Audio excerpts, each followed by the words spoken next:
My husband's body wasn't even cold when his brother leaned in to ask me about the house. I was still in my funeral dress, the black silk scratching against my neck, sitting in our front room with a cup of tea that had gone stone cold on the side table. The guests were still murmuring in the hallway, a sea of dark suits and insincere sympathies, when Charles pulled a chair too close to mine. He lowered his voice, dropping it to that conspiratorial whisper men use when they think they're doing a woman a favor, and asked, "Did he ever change the deed?" I looked at him like he had spoken a language I hadn't heard in decades. I blinked, my mind still foggy from the funeral service, from the organ music that had seemed too loud, from the scent of lilies that was already starting to make the house smell like a mausoleum. Charles tapped his temple with a thick finger, a gesture so patronizing it made my stomach turn.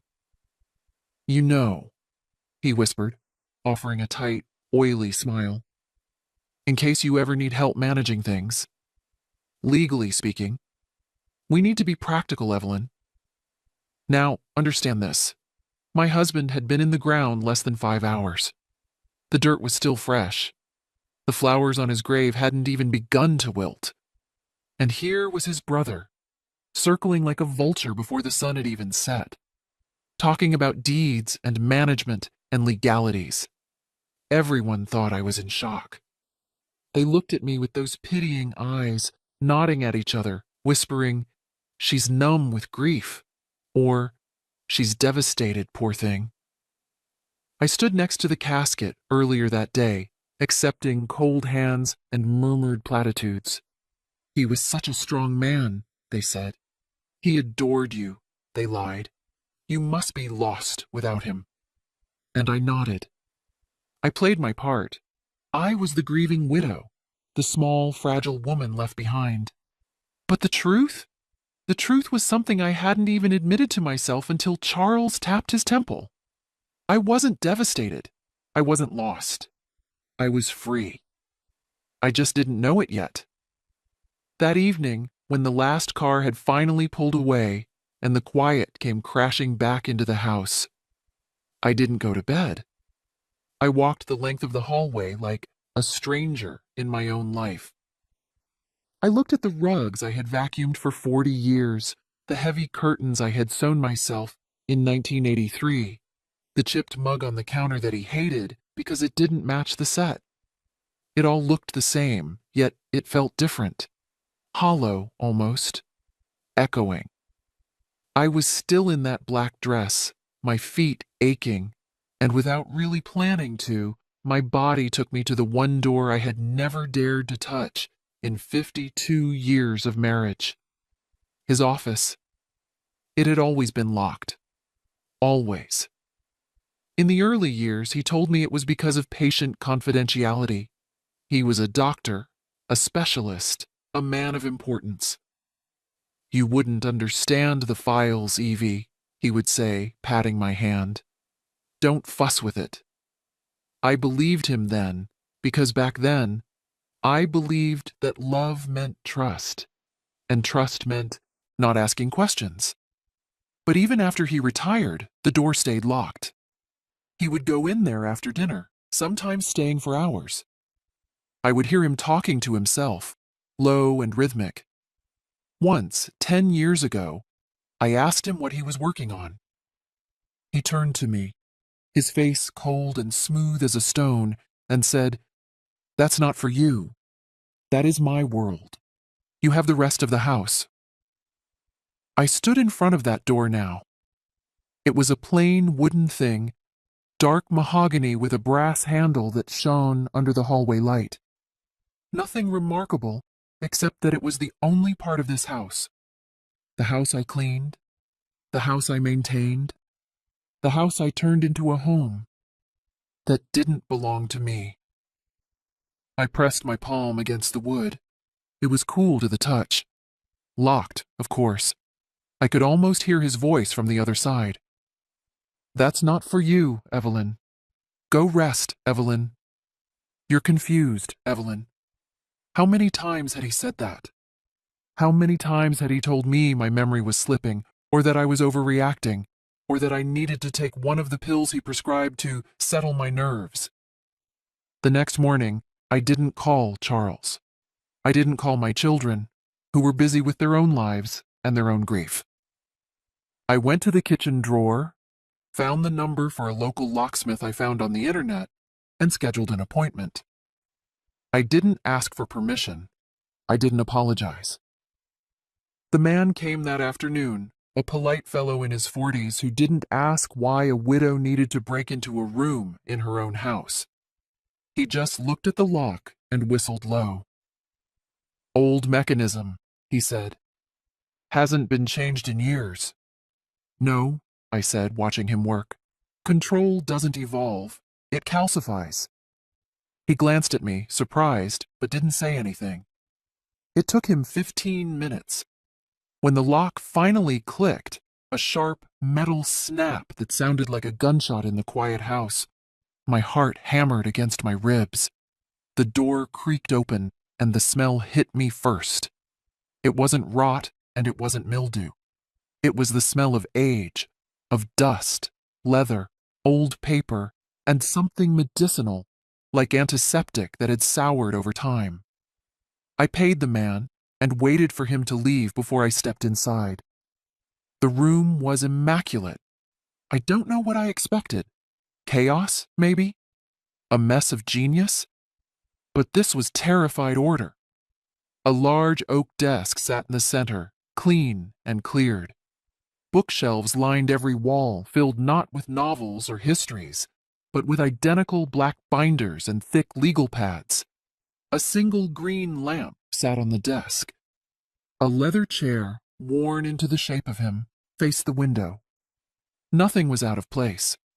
Nothing, until you looked closer.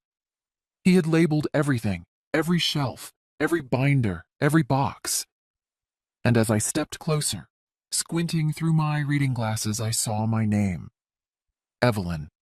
It appeared again and again.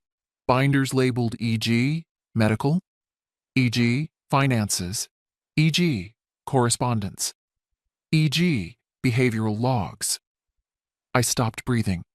I stood there, my hand still, gripping the brass doorknob, staring into a space that had been forbidden to me for half a century. And now it was mine. But looking at those binders, at the sheer volume of paperwork dedicated to me, it didn't feel like a gift. It felt like a trap. It felt like a challenge he had left behind, a dare from the grave. "Go on," the room seemed to whisper. "See what I really thought of you." I wasn't ready. Not that first night. I backed out of the room, my heart racing like a trapped bird, and I closed the door. But I didn't lock it. I left it slightly ajar, just a crack, like a wound breathing in the dark. I didn't sleep that night. I lay in the bed we had shared, staring at the ceiling, listening to the silence. I kept thinking the door would creak open on its own, that some ghost of him would crawl out from that room and sit on the edge of the bed to explain it all away. It's for your own good, Eve. You know how you get. But nothing came. Just the silence. And by morning, I was exhausted. The kind of exhaustion that lives deep in your bones, past the muscle, right down to the marrow. I made tea but forgot to drink it. I stood in front of the hallway mirror in my bathrobe and barely recognized the woman staring back. Hair like melted silver, thin lips pressed together in a line of worry, a tired defiance in the eyes that I hadn't seen in years. I touched my face. "Who are you?" I wondered. "Who have you become while he was watching you?" By noon, I gave in. I walked back down the hallway, pushed the door open all the way, and stepped inside. I went straight to the desk. It was heavy, walnut, imposing. Under a heavy glass paperweight in the center sat a cream envelope with my name on it. Evelyn. Handwritten. Neat. Familiar. He always had beautiful penmanship, controlled, precise, just like the rest of him. My fingers felt stiff as I opened it. There was no letter inside. No, "I love you." No, "Thank you for the years." No, "I'm sorry I'm gone." Just a list. A typed sheet of paper titled, "Instructions for Evelyn Grace upon my death. Contact Charles immediately to handle all financial accounts. Do not attempt to access my office or files. Legal matters will be resolved through the trust. Continue psychiatric treatment as previously arranged. All decisions regarding the estate to be coordinated through executor. Avoid stress. Focus on routine. Take medications as prescribed. I read it twice. Avoid stress. Take medications. Do not attempt to access. It wasn't a farewell. It was a set of orders. Even dead, he was still telling me what to do. Still assuming I would obey. Still treating me like an employee or a child. I sat down in his leather chair slowly. The leather creaked, a sound I had heard 1,000 times from the hallway, but never from this side. I let the paper slide from my hand to the floor. He had been planning this. He had orchestrated his departure just as he had orchestrated our life. I opened the top drawer of the desk, neat folders, row after row, like patient files. I pulled one at random, e.g., medications. Inside were copies of prescriptions going back 5 years. I scanned them, frowning. Anti-anxiety medication, sleep aids, mood stabilizers. There were notes in his handwriting in the margins. Increase dosage if agitation returns. Patient exhibits confusion. Agitation? I said aloud to the empty room. What agitation? I remembered that year. I had been upset because he had canceled our anniversary trip without asking me. I had cried. I had yelled for once. And the next day, he had brought me a glass of water and a small blue pill, telling me I was hysterical and needed to rest. I wasn't hysterical. I was disappointed. But here, in his file, my disappointment had been turned into a diagnosis. I pulled another file. Correspondence. Inside were letters, my letters, ones I had written to my sister Helen, to my old friend Caroline, even birthday cards I had mailed to my nieces. All of them had been opened, scanned. Some had notes in red ink circled around specific sentences, concerning tone, mentioned sleep disturbances, questioning my judgment, monitor communication. He had been reading my mail. He had been intercepting my thoughts, analyzing them, grading them like a teacher marking a failed test. I felt sick. A cold, heavy nausea settled in my gut. This wasn't protection. This wasn't love. This was surveillance. I moved to the bookshelves. Every binder was labeled by year. Behavior log 2013. Schedule monitoring 2016. I pulled one down, my hands shaking so hard I almost dropped it. I opened it to a random page. June 3rd. Evelyn stayed out longer than usual at the grocery store. Unexplained delay. Seemed flushed upon return. September 14th. Refused evening medication. Became verbally resistant. Argumentative regarding finances. Reinforced need for rest. October 2nd. Cried during breakfast. Possible hormonal shift. Watch for escalation. My tears weren't a shift, I cried out, my voice cracking. I was crying because you forgot my birthday. I slammed the binder shut. The room swayed slightly. I had lived this life. I remembered these days. I remembered the arguments, the sighs, the way he would look at me with that pitying, disappointed stare and tell me I wasn't myself. You're tired, Evie. You're not thinking clearly. And I had believed him. I had doubted my own mind because he was the doctor, he was the husband, he was the rock. But I wasn't the one who was sick. The afternoon light shifted, casting long shadows across the floor. I sat there for a long time, staring at the wall of binders. This wasn't a husband's study. It was a case file.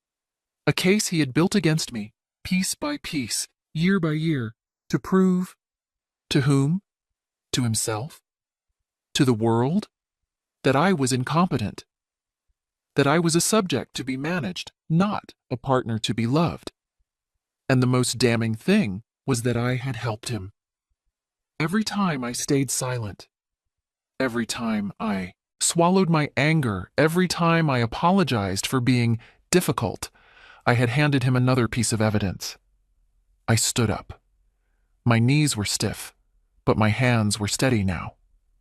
The shock had burned off, replaced by a cold, hard clarity. He hadn't left me a letter. He had left me instructions. And for the first time in my life, I had no intention of following a single one of them. I found the safe behind a velvet curtain the next morning. I had missed it the first time, too overwhelmed by the papers. But now, with a cup of coffee in hand and a pulse that beat with a steady, angry rhythm, I saw the brushed steel edge. A wall safe. Medium-sized. He used to joke about it at parties. "A man needs one secret in his life," he'd say with that tight half-smile. "Just a place for old love letters and a bottle of good scotch." I ran my hand over the keypad. 4 digits. I tried his birthday. Error. I tried his mother's birthday. Error. I sat back thinking, what was important to him? What number would he keep closest to his heart? I looked around the room. It was a shrine to his control, to his management of me. I reached for a leather-bound planner in the desk drawer. In the back, amidst a list of account codes, I saw a date circled in red. June 17th, our wedding anniversary. I went back to the safe. 0617. A click. The door swung open. I expected money, maybe jewelry, maybe the good scotch. But it wasn't that. Inside were 3 items. A legal envelope marked Last Will and Testament, confidential. A yellow folder labeled Declaration of Incapacity, EG, and a locked metal box. I reached for the yellow folder first. My hands shook as I opened it. It was a prepared legal statement, signed, notarized, backdated 6 months ago. It claimed that I, Evelyn Grace, was suffering from severe cognitive decline, that I was unable to manage my personal affairs, that I needed a legal guardian. There were signatures from doctors I barely knew. One was a man who had come to our Christmas dinner last year. I remembered him. He had asked me if I often forgot where I put my keys, and when I laughed and said, "Doesn't everyone?" he had exchanged a look with my husband. That look, that damning, knowing look. They had been diagnosing me over roast beef and wine. He was going to have me declared incompetent. He was setting it up to take everything, my choices, my access to money, my right to live in my own home without supervision. The only reason he hadn't filed it yet, I realized, was because he died first. His heart gave out before he could steal the last of my freedom. I opened the will next. It was thick.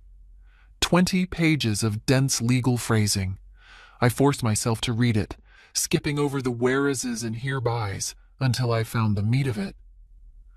All liquid assets, property, and investments to remain in a trust managed by Charles Grace until such time as Evelyn Grace is deemed competent to assume control. Should Evelyn Grace require assisted living, the EQAE estate shall cover expenses, provided the guardian approves the facility. In the event of mental decline, her care is to be prioritized over discretionary spending. Unused funds revert to the family trust. Revert. A polite word for taken back. He hadn't left me a penny. Not really. I could live in the house, but I couldn't own it. I could have my bills paid, but I couldn't write a check. I was to be a guest in my own life, dependent on the benevolence of his brother Charles. I felt a fire kindle in my chest, a hot, roaring flame that started in my stomach and rose to my throat. This wasn't love. This was a coup. I took the documents. I didn't put them back in the safe. I walked to the desk, found a fresh manila folder, and wrote on it in thick black marker, E.G., evidence. That word gave me a strange, fierce comfort. Evidence. Proof. Not feelings, not hysteria, not confusion. Facts. Things that could be shown to a judge. Things that could be defended. I called Charles an hour later. "Aunt Evelyn," he answered, his voice smooth and fake. "I've been meaning to call. How are you holding up?" "You're the executor," I interrupted. A pause. Yes, I am. I've already started the paperwork, Evelyn. Don't you worry about a thing. I'll come by later this week to pick up the files." "Don't," I said. "Excuse me?" "Don't start anything, Charles. And don't come by. Not until I've spoken to an attorney." Silence. The line crackled. Then his voice dropped, losing the warmth completely. "Evelyn, your husband's will is very specific. It's for your own protection. He was very concerned about your condition. We don't want to make this difficult." "Who is we, Charles?" I asked. He didn't answer. "That's what I thought," I said. "I'm not the woman he told you I was, Charles. And I'm certainly not the woman he put in those files." I hung up. My hand was shaking as I set the receiver down, but not from fear, from adrenaline. It was the rush of finally saying what should have been said years ago. The next morning, I was sitting in the office of Mr. Rios. He was a young lawyer, maybe in his late 30s, with kind eyes and a messy desk that somehow made me trust him more than a clean one would have. I was wearing my best navy coat, my hair pinned back, the folder labeled Evidence resting on my lap. I handed him the will, then the declaration of incapacity, then the medical logs I had found. He read them in silence. He flipped through the pages, his eyebrows rising. He stopped at the medical notes, reading my husband's handwriting.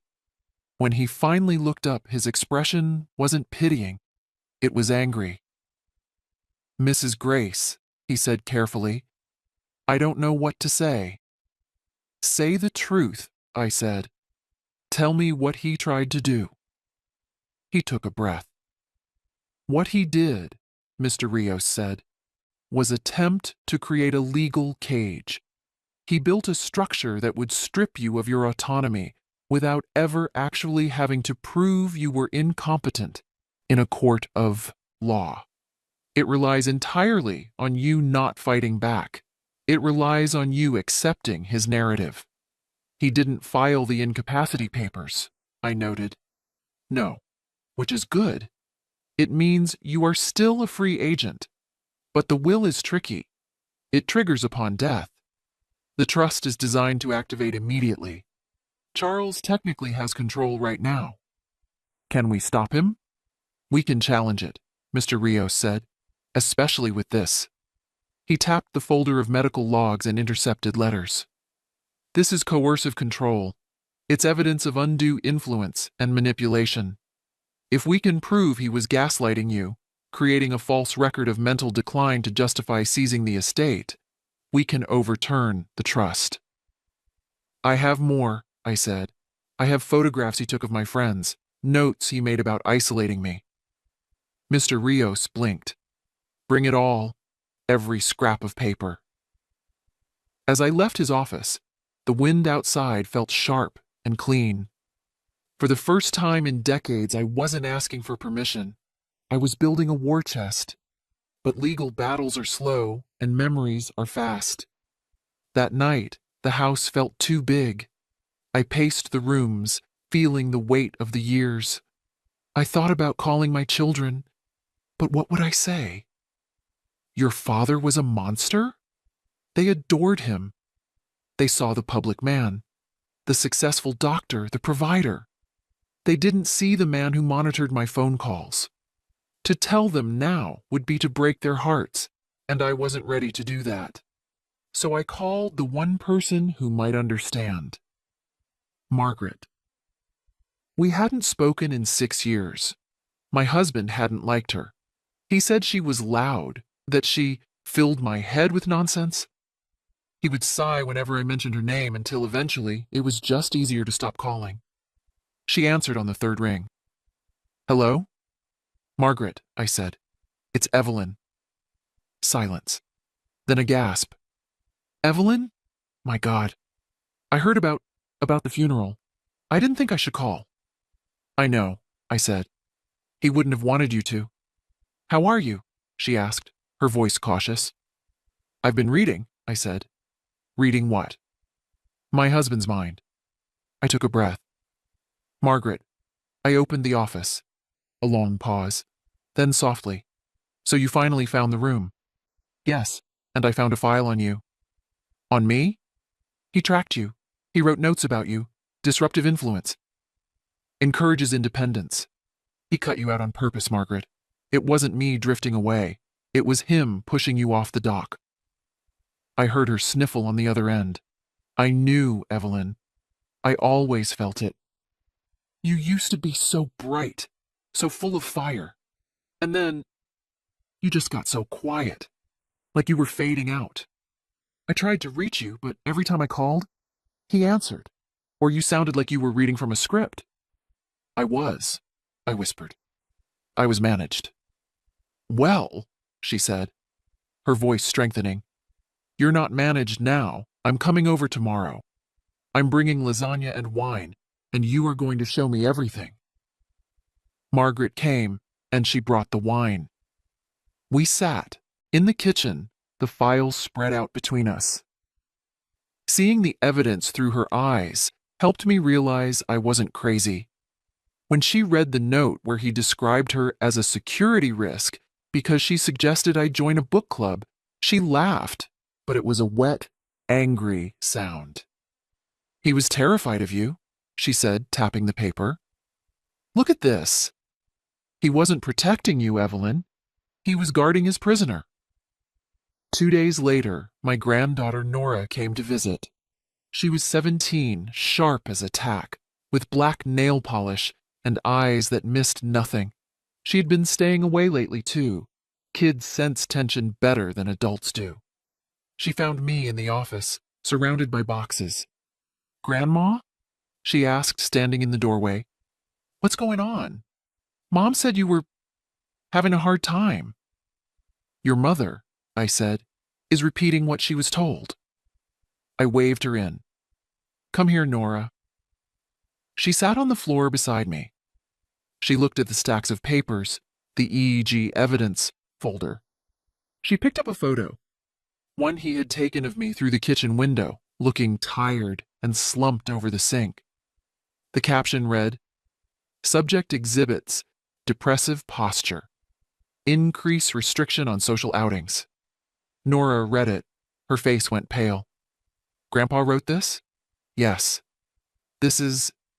Grandma, this is creepy. This is like a stalker. It's called control, honey. She looked at me, tears welling in her eyes. Why did you stay?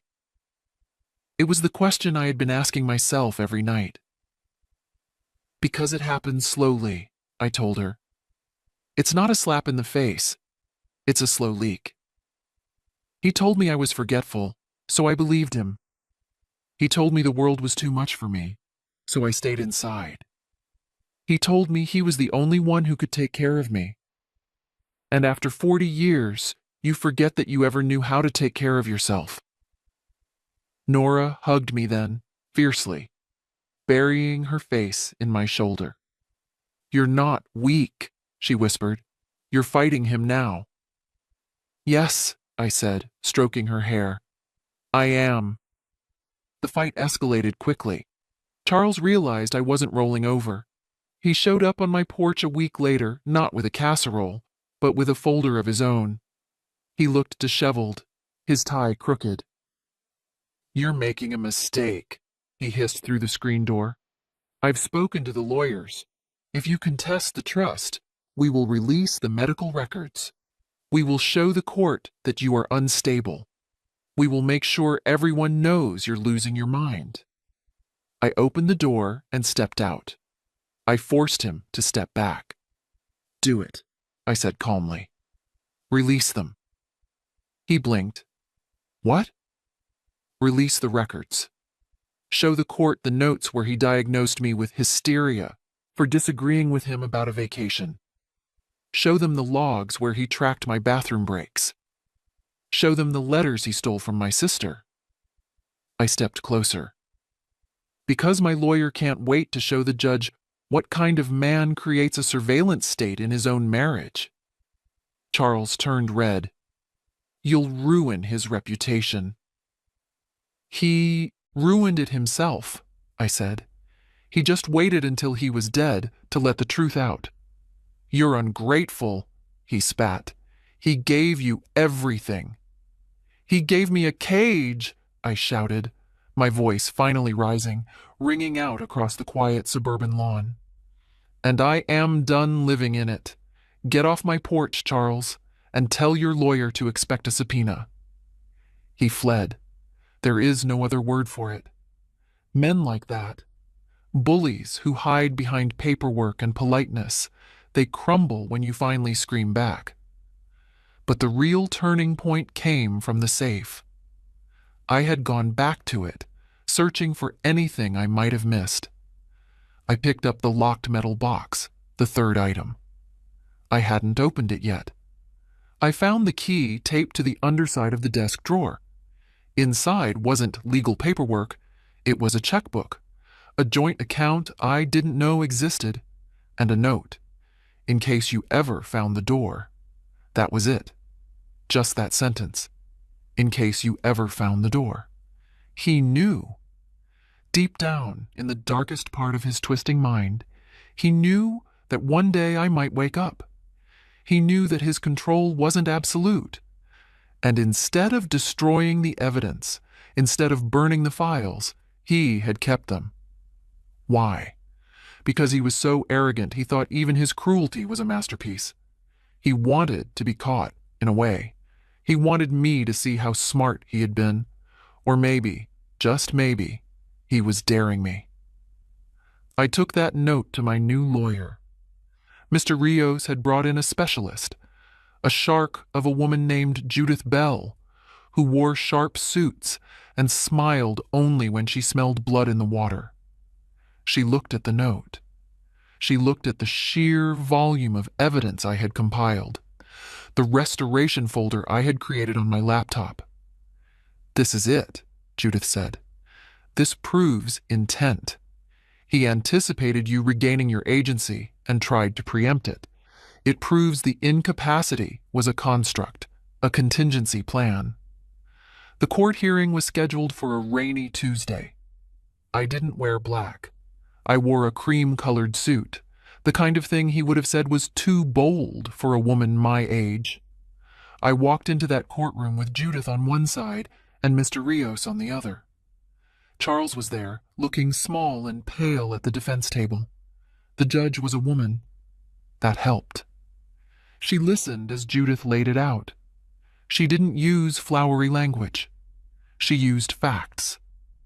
"Your Honor," Judith said, "the deceased spent 20 years manufacturing a narrative of incompetence around his wife to justify a posthumous seizure of assets. We have submitted into evidence over 500 pages of behavioral logs, intercepted correspondence, and medically unfounded diagnostic notes written by the husband, who was not a psychiatrist." Charles's lawyer tried to argue. He talked about protective instincts and concern for her well-being. I stood up. I wasn't supposed to, but I did. "Mrs. Grace?" the judge asked. "He didn't protect me," I said, my voice clear and steady in the high-ceilinged room. "He erased me. He built a story where I was weak, so that he could feel strong. He told everyone I was confused so that no one would listen when I spoke. and I am asking you, Your Honor, to give me back my name. I am not a child. I am not a patient. I am his wife, and I survived him." The room was silent. Charles wouldn't look at me. He stared at his hands. The ruling came down 2 hours later. The trust was dissolved.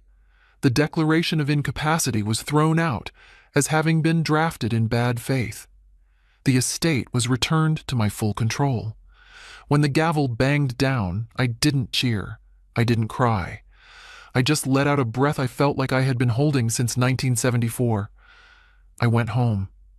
The house was quiet, but it wasn't empty. It was mine. I didn't throw everything out right away. That's the Hollywood ending, isn't it? The bonfire on the lawn. But real life is slower. I started with the curtains. I took down the heavy drapes he loved and put up sheer linen that let the light pour in. I gave away his clothes. I turned his office, that dark, forbidden room, into a sewing room. I painted the walls a soft, butter yellow. But there was one last thing to do. I took the letter, the instructions he had left on the desk, and the note from the metal box. I drove to the park at the edge of town, a place with a creek where the water rushes over stones, loud and chaotic and alive. I sat on a bench and read the instructions. One last time. Avoid stress. Focus on routine. I will not, I said. I tore the paper in half, then in quarters. I tore it until it was nothing but confetti. I walked to the bridge and threw the pieces into the water.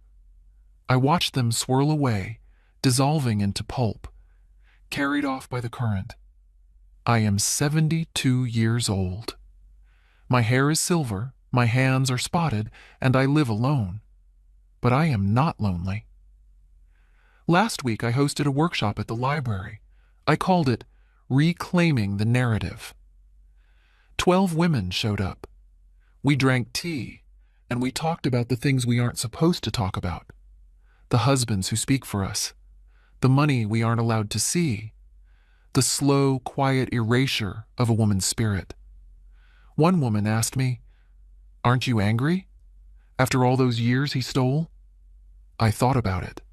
I thought about the files, the locks, the whispers at the funeral. I was, I said. But anger is just another way of holding on to him.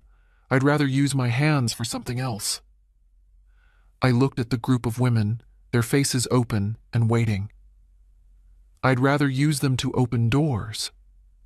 If you are reading this, and if any of this sounds familiar, if you have a voice in your life that tells you you're too tired, too confused, too old to understand the bills, listen to me. Check the locks. Open the mail. Ask the questions they tell you not to ask, because they will call you difficult. They will call you crazy. But darling, that's just the sound of them losing control. Come home to yourself. The door is unlocked. You just have to turn the handle.